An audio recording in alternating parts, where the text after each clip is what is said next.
Bienvenue sur Car Source, aujourd'hui deuxième épisode de la nouvelle série Sim Racing Setup Tour. Merci beaucoup pour l'engouement que vous avez eu pour le premier épisode et d'avoir envoyé vos setups. Sur l'épisode d'aujourd'hui, on va voir 3 setups, celui de Mathieu, Yann et Trackday. On commence tout de suite avec celui de Mathieu. Et ça commence très fort parce qu'on n'a pas un mais 2 simulateurs. Ne voulant faire aucun compromis, Mathieu a vu grand avec un châssis dédié uniquement à la monoplace et un châssis pour la GT3. Dans sa recherche de la position ultime, il a même déniché une véritable coque de Formule 3 en full carbone. C'est tout simplement magnifique en termes d'immersion, c'est le Graal. Devant lui, 3 écrans incurvés 32 pouces Fox Spirit de chez LDLC à 144 Hz et à l'intérieur, il a ingénieusement intégré une base Fanatec Club Sport V2.5, ici avec une roue Formula. Il utilise des pédaliers hydrauliques faits maison sur lesquels on va revenir. Et pour avoir un minimum de confort à l'assise, il s'est aménagé une mousse à mémoire de forme découpée sur les dimensions exactes du cockpit. Il fait tourner le tout grâce à cette bécane avec un i5, 16 Go de RAM et une RTX 3070 qui est amplement suffisant pour faire tourner toutes les dernières simulations avec une bonne résolution.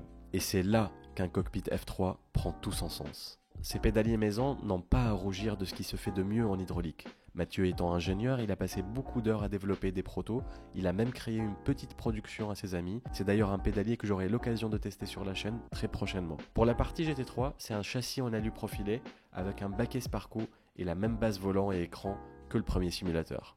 Le ventilo Dyson est là pour les longues sessions de qualification et de course et ses simulations préférées sont Air Factor 1, Assetto Corsa et iRacing. Un très grand merci à Mathieu qu'on aura l'occasion de revoir sur la chaîne pour un épisode dédié aux pédaliers et plus précisément les différentes technologies en termes de freinage dans la simulation. Le prochain setup c'est celui de Yann, mais est-ce qu'on peut prendre une seconde pour apprécier la nouvelle livrée F1 d'Aston Martin ? Elle est tout simplement sublime. Sur ce setup, on a une config sur bureau avec Logitech G920 mobile installé au moment des sessions de pilotage, avec un siège gaming en guise de baquet et à juger par le water cooling sur la bécane qui fait tourner tout ça, on a affaire à un vrai gamer avec un i9, 32 Go de RAM, une RTX 3080 avec refroidissement liquide aussi, s'il vous plaît. Pour ses streams, Yann utilise une caméra Logitech et un micro Blue Yeti avec un SteelSeries Arctic 7 pour la partie audio. Et ce magnifique Samsung 49 pouces en 2K et 240 Hz, la référence en écran incurvé sur le marché. Il utilise les pédaliers d'origine du G920, mais il compte passer à une meilleure configuration à l'avenir, donc c'est un abonné qu'on est amené à revoir. Pour les sessions du soir, il utilise des LED Philips Hue pour une petite ambiance cosy. Et la courbure du G9 Samsung est juste exceptionnelle. En plus, avec le bras articulé, il peut le rapprocher au maximum pour une meilleure immersion. Ses jeux de course préférés sont Forza et F1 2021 et un setup plug and play qui répond parfaitement à ses besoins actuels. Merci à Yann de l'avoir partagé avec nous.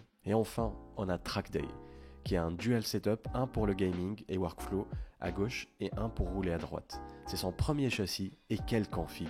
C'était son rêve de gosse qu'il a réalisé dès qu'il a eu l'occasion. Pour le châssis, il a choisi un SimLab P1X qui est simplement un des meilleurs châssis profilés à l'U actuellement. Un moniteur incurvé Samsung 49 pouces à 144 Hz avec support SimLab aussi. Un baquet Sparco Grid 2 sur écart Sparco qui a l'air d'être super confortable de base. Là avec les coussinets OMP supplémentaires, ça promet encore plus. Pour ce qui est de la base, il a tout simplement pris ce qui se fait de mieux chez Fanatec avec un DD2 développant 25 Nm de couple. Ici avec un Podium 911 GT3R en Alcantara. 2 boutons de box de part et d'autre et une tablette en guise de dashboard. Dites-moi d'ailleurs ce que vous en pensez des dashboards via tablette, est-ce mieux ou pas, et de manière générale, est-ce que ça vaut vraiment le coup d'avoir un dashboard? En seconde roue, il a un Podium Formula V2 avec le pack palette magnétique, toujours de chez Fanatec, et un pédalier Husingveld Sprint inversé, une référence dans le domaine du sim racing. Un shifter Fanatec SQ V1.5 et un frein à main Husingveld. Pas de casque audio ici, il utilise un THX Surround System. Pour ce qui est de la bécane, on a un AMD Ryzen 9 3950X, 32 Go de RAM Corsair, une carte graphique 2080 Ti. Pour ce qui est de la VR, il utilise l'HP Reverb G2 qui est d'ailleurs très plébiscité par les simracers. D'ailleurs, dites-moi en commentaire, c'est quoi le meilleur casque VR pour la simulation automobile selon vous? Ses simulations favorites sont Assetto Corsa et iRacing, une config exceptionnelle pour un premier châssis. Merci à Trackday de l'avoir partagé avec nous. Voilà, c'était tout pour cet épisode. J'espère que vous avez apprécié. Un grand merci à tous les participants. Je vous dis à très bientôt. D'ici là, prenez soin de vous. Ciao.